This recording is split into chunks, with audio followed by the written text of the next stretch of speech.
पिछले एपिसोड की एंडिंग में हमने देखा था कि रोम को फाइनली याद आ चुका है कि जिस लड़के ने उसे बचपन में हेल्प की थी वो और कोई नहीं मुयंग ही था। और एपिसोड 12 की शुरुआत में रोम मुयंग से पूछती है कि तुमने मुझे पहले क्यों नहीं बताया। मुयंग बोलता है कि मैंने तुम्हें बताया था कि हम बचपन में मिल चुके हैं, लेकिन मुझे पता नहीं था कि तुम्हें मैं याद होऊंगा या नहीं। मुझे ये भी पता नहीं था कि तुम मुझे पहचानोगी या नहीं, इसलिए मैंने तुम्हें कुछ ज्यादा नहीं बताया इस बारे में। ये सब जानने के बाद रोम घर जाती है, लेकिन वो अभी भी इसी सोच में होती है कि कैसे मुयंग ने उसे बचपन में भी सपोर्ट किया था जब उसका साथ देने के लिए कोई तैयार नहीं था, और अब भी जब दुनिया उसके खिलाफ थी तब सिर्फ मुयंग ने ही उसे सपोर्ट किया। और ये सब सोचकर रोम स्माइल करने लगती है।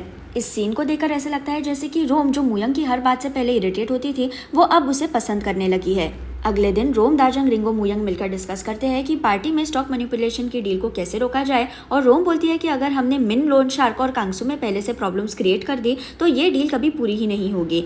दाजंग बताती है कि मिन लोन शार्क खुद तो पार्टी में नहीं आने वाला, लेकिन वो अपनी बेटी यून को इस पार्टी में भेजने वाला है। और दाजंग फिर यून के बारे में सबको इन्फॉर्मेशन बताती है कि कैसे उसका 2 बार डिवोर्स हो चुका है। उसे बहुत जल्दी प्यार हो जाता है क्योंकि उसकी दोनों शादियां होने के पहले वो अपनी पतियों को सिर्फ एक महीने के लिए ही जानती थी। उसके पापा ने हमेशा उसे फॉरेन में ही रखा था, इसलिए यून को बहुत सारी लैंग्वेजेस आती है। और रोम बोलती है कि ऐसी टाइप की लड़की को फंसाना बहुत आसान होगा क्योंकि ये डेस्टिनी में बिलीव करती है, और क्योंकि इसे फॉरेन लैंग्वेजेस भी आती है तो पार्टी में रिंगो यून को इम्प्रेस करेगा और उसे कन्विंस करेगा कि वो कांगसू को पैसे ना दे, और रिंगो ये काम करने के लिए तैयार हो जाता है। उसी वक्त वहाँ पे योहान और जेन भी आ जाते हैं और रोम उन्हें समझाती है कि पार्टी में तुम ऐसे एक्टिंग करोगे जैसे कि तुम्हारा बहुत बड़ा क्रिप्टो करेंसी का बिजनेस है और तुम खुद कांगसू को अप्रोच करोगे। हमें ऐसा लगता है कि अगर यून ने कांगसू को पैसे देने से मना कर दिया तो कांगसू जरूर किसी और को ढूंढेगा इन्वेस्टमेंट के लिए, और अगर उसे पता चल गया कि योहान बहुत रिच है तो वो जरूर तुमसे हेल्प मांगने आएगा। हमारा प्लान ऑलमोस्ट 50% तुम दोनों के काम पे डिपेंड कर रहा है, और अगर तुमने सब ठीक से किया तो हमारा प्लान जरूर सक्सेसफुल होगा। जेन पूछती है कि ये सब तो ठीक है, लेकिन इतनी बड़ी पार्टी में हम कांगसू से कैसे बात करेंगे। तो दाजंग टेबल पे एक फेक बिजनेस कार्ड रखकर बोलती है कि ये देखो, मैंने एक झूठी कंपनी बनाई है, तुम जाकर जानबूझकर कांगसू के शर्ट पे वाइन गिरा देना, और योहान फिर कांगसू से माफी मांग सकता है और अपना कार्ड देकर बोल सकता है कि वो ड्राई क्लीनिंग के पैसे भर देगा, और इस तरह यून के साथ डील ना होने पर कांगसू के पास और कोई ऑप्शन ही नहीं रहेगा। तो इस बिजनेस कार्ड पे लिखे हुए नंबर पर वो कॉल करेगा ताकि वो योहान से पैसे मांग सके। सारी प्लानिंग की डिस्कशन होने पर सब अपने घर के लिए निकलते हैं और जेन और योहान अकेले में बात करते हैं। जेन योहान को पूछती है कि हम पार्टी में लोगों को क्या बताएं कि हम एक दूसरे को डेट कर रहे हैं या हमारी शादी हो चुकी है। योहान कहता है कि मैं एंटी मैरिज हूँ, तो जेन कहती है कि ठीक है, हम सबको बताएंगे कि हम बहुत सालों से रिलेशनशिप में हैं। और ये बात सुनकर योहान बहुत शर्माने लगता है। पार्टी का दिन आ जाता है और योहान और जेन इस पार्टी में आते हैं। मुयंग, रोम, दाजंग भी छुप छुप कर इस पार्टी में आए होते हैं। रोम के प्लान के मुताबिक उन्हें पहले से मिन, लोन शार्क और कांगसू के बीच प्रॉब्लम्स क्रिएट करने हैं, इसलिए मुयंग और रोम बहुत सारे इन्वेस्टर्स से बात करते हैं और उनके कान भरते हैं कि कैसे कांगसू फ्रॉड के लिए बहुत सालों से जेल में था, उस पर विश्वास करना ठीक नहीं है, उसकी कंपनी में इन्वेस्ट करना ये बहुत बड़ी गलती हो सकती है। और लोग उनकी बातों से कन्विंस हो जाते हैं और ये गॉसिप धीरे धीरे सब जगह फैल जाती है। यहाँ जे रोम की रिवॉल्वर ढूंढने के लिए अपने लोगों के साथ क्योंजा के ऑफिस की तलाशी करता है, जब उसके साथियों को वो हिडन कैमरा मिलता है जो नासा ने कांगसू के कहने पे लगाया था, और जे इस कैमरा को निकाल लेता है और अपने पास रखता है। यहाँ पार्टी में कांगसू आ जाता है और प्लान के मुताबिक जेन उसके पास जाकर उसके शर्ट पे वाइन गिरा देती है, और योहान कांगसू से माफी मांगते हुए कहता है कि सॉरी, मेरे गर्लफ्रेंड से गलती हो गई, मैं आपके ड्राई क्लीनिंग के पैसे भरता हूँ। और वो अपना बिजनेस कार्ड कांगसू को देने ही वाला होता है, लेकिन कांगसू उसे बोलता है कि तुम योहान हो ना। योहान बहुत शॉक होता है, लेकिन वो जल्दी से बिजनेस कार्ड अपने पॉकेट में डाल देता है और कांगसू से पूछता है कि तुम मुझे कैसे जानते हो। तो कांगसू बोलता है कि तुम शिन प्रोफेसर के बेटे हो ना, बचपन में मैंने ही तुम्हें पॉकेट मनी दी थी। और इस सिचुएशन की वजह से पूरा प्लान खराब हो जाता है क्योंकि कांगसू योहान को ऑलरेडी जानता है। कांगसू फिर वॉशरूम जाता है अपनी शर्ट चेंज करने के लिए, और मुयंग डिसाइड करता है कि जो प्लान योहान कंप्लीट नहीं कर पाया वो अब खुद उसे पूरा करेगा, और वो कांगसू के पीछे पीछे वॉशरूम में जाता है और उसे बोलता है कि आज तुम्हारी डील नहीं होगी, तुम्हें पैसे नहीं मिलेंगे। कांगसू पूछता है कि क्यों नहीं मिलेंगे, तो मुयंग बोलता है कि तुम्हें पता ही होगा कि आज पार्टी में मिन लोन शार्क की बेटी यून आई है। यून एक बहुत मूडी औरत है, उसका मन कभी भी बदल सकता है। मैंने सुना कि वो किसी दूसरे कंपनी में पैसे इन्वेस्ट करने वाली है। और कांगसू पूछता है कि तुम्हें ये सब कैसे पता, तुम कौन हो। और मुयंग फिर अपना फेक बिजनेस कार्ड उसे देकर वहां से चला जाता है। उसी वक्त पार्टी में मिन लोन शार्क की बेटी यानी यून भी आ जाती है, और रिंगो यून से बात करने की कोशिश करता है, उसे इम्प्रेस करने की कोशिश करता है, लेकिन यून उसकी तरफ ध्यान नहीं देती। रिंगो सबको बताता है कि यून उससे बिना बात किए ही चली गई और कैसे उसे लगता है कि यून को उसमें इंटरेस्ट नहीं है। उतने में यून बार की तरफ जाती है और वहाँ पे रोम ऑलरेडी मुयंग के लिए रुकी होती है, जब अचानक यून रोम का हाथ पकड़ लेती है। यून बोलती है, ओ सॉरी, मुझे लगा मेरे जान पहचान वाला कोई इंसान है, इसलिए मैंने तुम्हारा हाथ पकड़ लिया। तुम कौन हो? मैंने तुम्हें कभी पहले देखा नहीं है। ये पार्टी मैंने ही ऑर्गेनाइज की है, लेकिन मुझे लग रहा है कि तुम्हें ये पार्टी बोरिंग लग रही है। रोम चौंक जाती है कि इतनी बड़ी बिजनेस खानदान वाली लड़की जिससे सब लोग बात करना चाहते हैं, वो उससे आकर बात कर रही है। लेकिन वो भी यून से बात करती है और बोलती है कि मुझे पता है कि तुम कौन हो और मुझे तुमसे मिलना भी था। यून खुश होकर पूछती है कि क्यों, तुम्हें मुझसे क्यों मिलना था? और इस पूरे सीन को देखकर ऐसे लगता है जैसे कि यून रोम से फ्लर्ट करने की कोशिश कर रही है और रोम उसे बोलती है कि तुम एक ऐसी इंसान हो जो मुझे वो दे सकती हो जो मुझे चाहिए। यून पूछती है कि तुम्हें मुझसे क्या चाहिए, लेकिन रोम कुछ जवाब देने से पहले ही दाजंग सबको बता देती है कि कांगसू यून की तरफ चल के आ रहा है और मुयंग भी रोम के पास आकर उसे बोलता है कि चलो हमें यहाँ से जाना होगा। मुयंग को रोम के करीब आते हुए देखकर यून का एक्सप्रेशन ऐसे बन जाता है जैसे कि उसे बहुत जलन हो रही हो, लेकिन रोम यून को बताती है कि मैं बाद में तुमसे बात करती हूँ और जल्दी से रोम और मुयंग वहां से चले जाते हैं। कुछ ही सेकंड्स में कांगसू यून के पास आ जाता है और डील के बारे में बात करता है और यून बोलती है कि क्योंजा भी मेरे साथ डील करना चाहती है और उसकी डील तुमसे ज़्यादा बेहतर है। उतने में वहाँ पे क्योंजा भी आ जाती है और कांगसू उसे देखकर शॉक हो जाता है क्योंकि क्योंजा को इस पार्टी का इन्विटेशन मिला भी नहीं था, फिर भी वो यहाँ कैसे पहुँच गई ये उसे समझ में नहीं आता। क्योंजा यून से कुछ देर के लिए बात करती है और फिर यून कांगसू को बोलती है कि मैं कुछ दिनों में डिसाइड करूंगी कि मुझे तुम्हें पैसे देने हैं या नहीं, और यून पार्टी से निकल रही होती है जब उसके सामने रोम आ जाती है। यून रोम को बोलती है कि अच्छा तुम अभी भी यहीं पे हो, मुझे लगा कि तुम उस आदमी के साथ घर चली गई। और रोम उसे बोलती है कि नहीं, मुझे तुम में इंटरेस्ट है, इसलिए मैं तुमसे फिर से एक बार कहीं बाहर मिलना चाहती हूँ। और यून उससे मिलने के लिए तैयार हो जाती है। यहाँ कांगसू भी पार्टी से निकलता है और वो बहुत फ्रस्ट्रेट हो जाता है क्योंकि क्योंजा ने उसका पूरा प्लान खराब कर दिया। वो अपने लोगों को बोलता है कि जल्दी से उस नासा को पकड़ के यहाँ पे लाओ। उसने ही इस पार्टी का एड्रेस क्योंजा को दिया होगा और जल्दी नासा को कांगसू के ऑफिस में लाया जाता है। कांगसू नासा को पूछता है कि उस दिन जब तुमने मेरा फोन लिया तो तुमने पार्टी का एड्रेस चेक करके क्योंजा को बताया या नहीं, मुझे सच सच बताओ। नासा नहीं बोल देता है तो कांगसू उसे बोलता है कि तुम जैसे झूठे लोगों को मर जाना चाहिए, और वो नासा की इतनी पिटाई करता है कि नासा वहीं पे बेहोश हो जाता है। कांगसू फिर अपने लोगों को बोलता है कि इस नासा को मेरे ऑफिस में ही बंद करके रखो, इसे कहीं भी बाहर मत जाने दो। अब क्योंकि कांगसू को यून से पैसे मिलना मुश्किल हो गया है, इसलिए वो कोई और ऑप्शंस ढूंढना शुरू करता है और वो अपने असिस्टेंट को बोलता है कि मैं जिस आदमी को पार्टी में मिला था जो क्रिप्टो करेंसी का बिजनेस चलाता है वो असली है या नहीं ये पता लगाओ, और अगर वो जेन्युइन होगा तो मेरी मीटिंग उसके साथ अरेंज करो। अब ऑब्वियसली दाजंग ने पूरे इंटरनेट में मुयंग की कंपनी के अच्छे रिव्यूज ही डाले होते हैं, तो कांगसू के लोगों को लगता है कि ये सच्चा आदमी है, ये फ्रॉड नहीं है, और वो मुयंग और कांगसू की मीटिंग अरेंज कर देते हैं।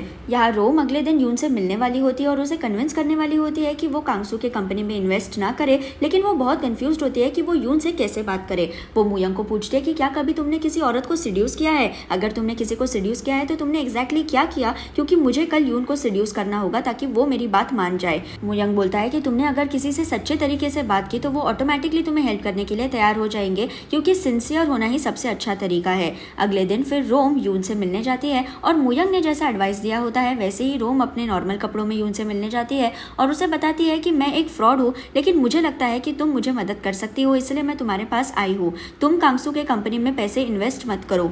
यून पूछती है कि क्यों ना करूं मैं उसके कंपनी में पैसे इन्वेस्ट, और यहाँ पे ये सीन कट हो जाता है। यहाँ नासा अभी भी कांगसू के ऑफिस में होता है और वो चुपके से अपनी वॉच पे का एक बटन दबाता है जिससे दाजंग को अलर्ट मिलता है और उसे नासा की सारी बातें भी सुनाई देती है। कांगसू नासा को धमका रहा होता है कि तुमने क्योंजा को जो इन्फॉर्मेशन दी उसके वजह से मेरी डील खराब हो गई। अगर आज मुझे यून ने पैसे नहीं दिए तो ये तुम्हारी गलती होगी और इसलिए मैं तुम्हें और क्योंजा दोनों को मार डालूंगा। ये बात सुनकर दाजंग घबरा जाती है और वो रोम को कॉल करके बताती है कि कैसे अगर यून ने पैसे नहीं दिए तो नासा मर सकता है, और रोम कंफ्यूज होती है कि वो अब क्या करे, क्या वो अपना बदला ले या नासा की जान बचाए।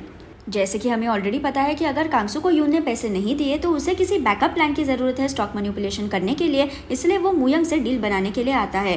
कांगसू मुयंग को बोलता है कि मैं सिर्फ उन लोगों के साथ बिजनेस कर सकता हूँ जो मेरे जैसे हो, जिनके गोल्स मेरी तरह हो। मेरे लिए पैसे सबसे ज्यादा इंपॉर्टेंट है। अगर पैसे कमाते हुए बाकी लोग भी मर गए तो मुझे कोई फर्क नहीं पड़ता। पैसे कमाने के लिए मुझे फ्रॉड करना हो तो वो भी मैं कर लेता हूँ। और उतने में ही कांगसू को मैसेज आता है कि यून ने इन्वेस्टमेंट के लिए पैसे दे दिए हैं, और कांगसू हंसते हंसते मुयंग को बोलता है कि अब मुझे तुम्हारे पैसे की कोई जरूरत नहीं है, और वहां से वो चला जाता है। रात के वक्त रोम बहुत निराश होकर वापस आती है क्योंकि नासा को बचाने के चक्कर में उसने कांगसू को पैसे भी दे दिए हैं और उसके बदले का प्लान भी खराब हो चुका है। और मुयंग उसे बोलता है कि तुमने जो कुछ भी किया वो सही किया, तुमने सही डिसीजन लिया, लेकिन रोम कुछ नहीं कहती। यहाँ कांगसू बहुत खुश होता है कि कंपनी के स्टॉक्स की प्राइस बहुत बढ़ चुकी है इन्वेस्टमेंट की वजह से, और वो नासा को बोलता है कि आज मैं तुम्हारा मर्डर नहीं करूंगा।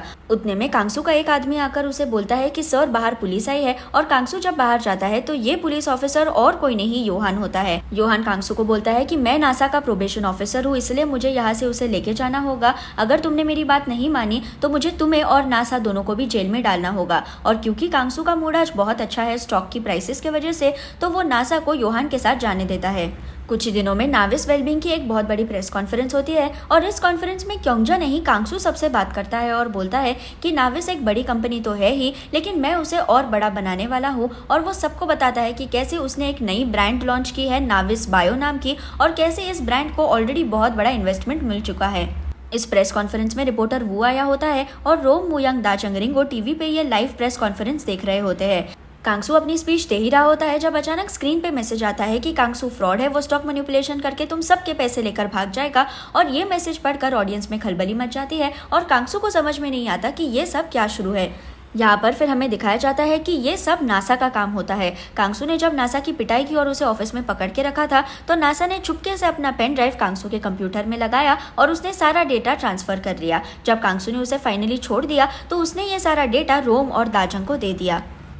प्रेस कॉन्फ्रेंस में कांगसू की टीम कंप्यूटर्स बंद करने की कोशिश करते हैं, प्रोजेक्टर्स बंद करने की कोशिश करते हैं, लेकिन दाजंग ने एक ऐसा वायरस डाला होता है जो कंप्यूटर को ऑन तो रखता ही है, लेकिन अगर उसे बंद करने की कोशिश की तो कांगसू के बारे में और खराब इन्फॉर्मेशन सबके सामने आती है। कांगसू जब मुयंग से बात कर रहा था कि कैसे लोग उसके लिए सिर्फ खिलौने हैं और पैसे सबसे ग्रेट है, ये पूरी बातें उस वक्त मुयंग ने रिकॉर्ड करके रखी थी और ये रिकॉर्डिंग भी सबके सामने प्ले होने लगती है। ऑडियंस में के लोगों को मैसेजेस भी आते हैं कि कांगसू का फ्रॉड प्लान कैसे होने वाला है और कैसे वो सबके पैसे डुबाने वाला है, और कांगसू गुस्से में प्रेस कॉन्फ्रेंस से चला जाता है। रोम कांगसू को कोई वॉइस रिकॉर्डिंग भी भेजती है जिसे सुनकर कांगसू गुस्से से पागल हो जाता है और वो अपने लोगों पे चिल्लाता है कि जल्दी से उस क्योंजा को ढूंढो।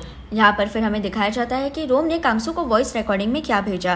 प्रेस कॉन्फ्रेंस शुरू होने से पहले रोम ने क्योंजा को कॉल करके बोला था कि मेरे पास कुछ ऐसी इन्फॉर्मेशन है जिससे नाविस पूरी तरह बर्बाद हो सकती है। तुम्हारे और कांगसू के सारे पैसे जा सकते हैं, लेकिन तुम ये रोक सकती हो। अगर तुमने मुझे बता दिया कि प्रेसिडेंट कौन है तो मैं ये सब रोक सकती हूँ। क्योंजा उसे बोलती है कि तुम्हें कंपनी को बर्बाद करना है तो कर दो, मुझे कोई फर्क नहीं पड़ता। और रोम बोलती है कि ठीक है, तुम्हें कंपनी को नहीं बचाना है तो कांगसू भी लॉस में चला जाएगा और मैं इस रिकॉर्डिंग को कांगसू को भी भेज दूंगी। इसी वॉइस रिकॉर्डिंग की वजह से कांगसू इरिटेट हो जाता है क्योंकि क्योंजा की वजह से अब नाविस तो बंद हो ही जाएगी, लेकिन उसके पूरे पैसे भी डूब जाएंगे। यहाँ पर हमें पहले की भी स्टोरी दिखाई जाती है जहाँ पे यून और रोम मिले थे और रोम यून को कन्विंस कर रही थी कि तुम कांगसू के कंपनी में पैसे इन्वेस्ट मत करो, लेकिन उसी वक्त दाजंग का रोम को कॉल आता है और दाजंग उसे बताती है कि कैसे अगर कांगसू को पैसे नहीं मिले तो वो नासा को मार डालेगा। ये कॉल आने पर रोम डिसाइड करती है कि नासा को बचाना ज्यादा इंपॉर्टेंट है, इसलिए वो खुद फिर यून को बोलती है कि तुम कांगसू को पैसे दे दो। यून कंफ्यूज होकर पूछती है कि तुमने ही मुझे बोला था कि पैसे इन्वेस्ट मत करो, अब तुम अचानक बोल रही हो कि तुम पैसे इन्वेस्ट करो, मैं एग्जैक्टली करूँ क्या ये तुम मुझे बताओ। तो रोम बोलती है कि तुम उसे पैसे दे दो, मेरे साथ ही दूसरा रास्ता निकालेंगे। यून बोलती है लेकिन मेरे तो पैसे चले जाएंगे ना तुम्हारे इस प्लान में। तो रोम उसे बोलती है कि तुम्हारे पापा उसे फिर से कमा लेंगे, उसमें कोई प्रॉब्लम नहीं है। यून हंसते हुए बोलती है कि ठीक है, मैं कांगसू को पैसे भेज देती हूँ और मुझे पता है कि जो आदमी तुम्हारे साथ पार्टी में था वो तुम्हारे साथ सिर्फ काम करने वाला कोई नहीं था, वो तुम्हारा बहुत करीबी कोई था, और अगर तुम उसके साथ कभी बोर हो गई तो मुझसे मिलने तुम जरूर आना। हम फिर से अभी के टाइम में आते हैं जहाँ क्योंजा अपने ऑफिस के टेरेस पे होती है और कांगसू ने क्योंजा को ढूंढ लिया होता है और वो जाकर क्योंजा का गला दबाता है और उस पर चिल्लाता है कि तुम्हारे वजह से सब कुछ खराब हो गया, और वो क्योंजा को टेरेस से नीचे फेंकने वाला होता है। टेरेस से कोई बॉडी नीचे गिरती है और वो रिपोर्टर जो प्रेस कॉन्फ्रेंस खत्म होने के बाद नाविस की बिल्डिंग से निकल रहा होता है उसे ये बॉडी दिखती है। वो इस बॉडी के करीब जाता है और ये बॉडी क्योंजा की नहीं कांगसू की होती है। असल में क्योंजा का बॉडीगार्ड आ गया होता है जब कांगसू क्योंजा को मारने की कोशिश कर रहा था और तब उसने कांगसू को ही टेरेस से नीचे फेंक दिया होता है। जे भी टेरेस पे आता है और क्योंजा पागल जैसे जोर जोर से हंसने लगती है। यहाँ पे ये सीन कट होता है और फिर हमें दिखाया जाता है कि प्लान सक्सेसफुल होने पर रोम सो रही होती है जब अचानक सारे कंप्यूटर स्क्रीन पे उसके बचपन के वीडियोस लगाए जाते हैं जब वो जीनियस टीवी शो पे थी। रोम के होश उड़ जाते हैं इन सारे वीडियोस को देखकर और दाजंग भी कंफ्यूज होकर पूछती है कि ये सब क्या है, मेरे कंप्यूटर्स को क्या हो गया। तो रोम बोलती है कि ये प्रेसिडेंट का काम है और यहाँ पे एपिसोड 12 खत्म हो जाता है। अगर आपको मेरा वीडियो पसंद आए तो उसे लाइक ज़रूर कीजिए और मेरे चैनल को सब्सक्राइब करना ना भूलें। Thank you.